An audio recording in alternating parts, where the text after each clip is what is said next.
What's good, everybody? It's your boy, O'Shea Duke Jackson, back at it again with another episode of The Celebrity Jump.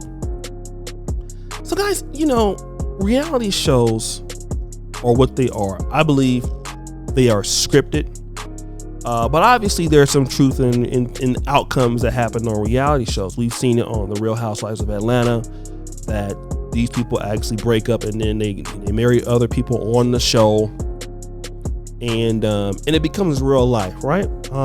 I've done a dating show before, and people have met and got married, so I understand what's going on. But I want to talk about how the red pill proves situations right. Women like to blame men for their problems. It works the other way around, but women do it a little bit more, okay? And Mena has done that. She is a single mother before she met Safari. She is now a single mother after Safari. And she's had a list of dating tumultuous and toxic men. One, Bow Wow. And that really has a lot to do with the fact that she is in a tumultuous and toxic position. And I'm not trying to say that Safari is perfect, because he is very immature. And with some of the things that Brother Safari does, I believe he's very feminine in his mindset as a young man. And of course, I know that because some of the things I've done, I've acted in similar ways. So that's why I know what I'm talking about. All right. But now, look what's happened here. It's safe to say that Safari is doing better than Scrappy. Right? In the industry, Lil Scrappy's done.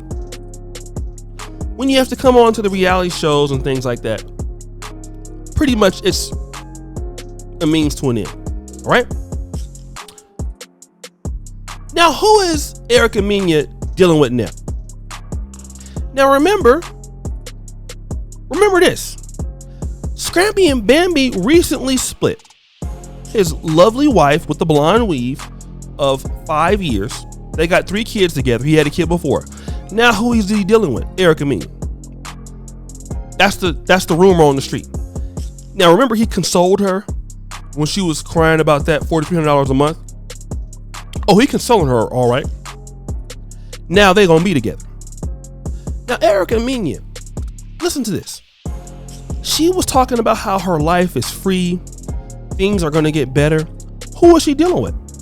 Somebody who is probably financially off worse than Safari. It's no different than what Brittany Renner is going to say. I'm gonna play this clip here. I want you to listen to this, and then we're gonna come back. I don't know. They're predicting that 45% of women will be single and childless by 2030. Yeah. So much so that big banks are investing in like cat food, wine, like things that go with like single women. Oh, wow. Yeah. Okay, well, big percentage. So I feel like my voice does matter to navigate through this space for them. So it's like, again, it's such a small percentage of men that you're like looking for now. I know. Yeah. How do you want to navigate that, like moving forward? Do you even want to date like right now? Because so I know some people when their kids are young, like just don't want to date. How do you like feel about that? I think it has more to do with where I'm at emotionally, and it's not even like a jaded thing, right? It's more of, I know my value. Mm-hmm. I can have one conversation with a guy now, and I know exactly what he's about.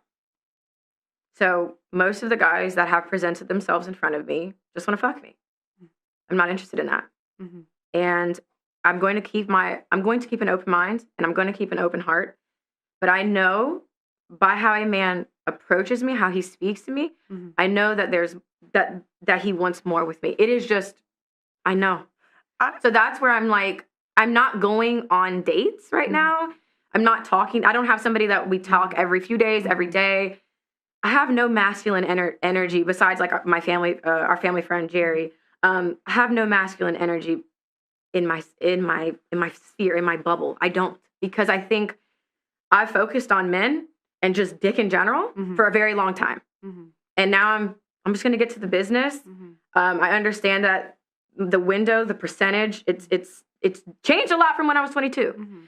So all I can do is kind of equip myself financially, take advantage of the opportunities I have now to set myself up, because I can't rely on a man and someone coming to say. You see, that excerpt, I use that excerpt in the video on my main channel, right?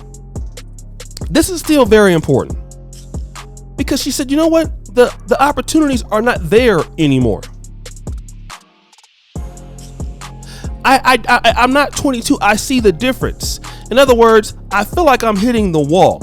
But it's not just her. It's also Erica Mena. And see, what Erica Mena has found out is the same thing that Lala Anthony found out, that there's very few guys out there. Once you get a certain age, very few guys want to take that particular risk on a woman, not necessarily because she's older, but because of the negative experiences that she's been through. If you're a guy, you're 42, you might not want to be dating Erica Mena. And it's not because she's not beautiful. It's those traumatic experiences, being closed off to the world, not able to adapt, not able to change. And so because the guys who have money are usually already taken, already spoken for, where does that leave you? It leaves you with a guy worse than possibly Safari. Worse off financially than Safari. And Safari, as bad as she, as bad as Safari may be, here's what Safari has on his side. He's a man. He's young. He's in the industry, and he don't need a woman to already be rich when he's dealing with her. He doesn't need that. That's not what he needs. He don't need a woman to have it all figured out when he comes through. He don't need that. But now, this situation, Erica Mena just can't just deal with no broke guy. She can't just deal with no dusty guy. She can't just deal with no homeless guy. She can't do that. She can't. The reason why she can't is because women have different needs. I showed that clip the other day on the Kendra G show where a woman was like 52 rather, BBW. And she wanted these guys to come and take care of her. Yada, yada, yada, all of this and that. Of course, it's being untitled. Well, women just can't be dealing with no broke guy. He has to be doing something. But again, now that time might be over. And see, we don't think about that, do we? But guys, what do you think? It's your boy, O'Shea Duke Jackson, back at it again with another episode of The Celebrity Junk. I really appreciate you for all that you do. Subscribe, hit the bell. We're out.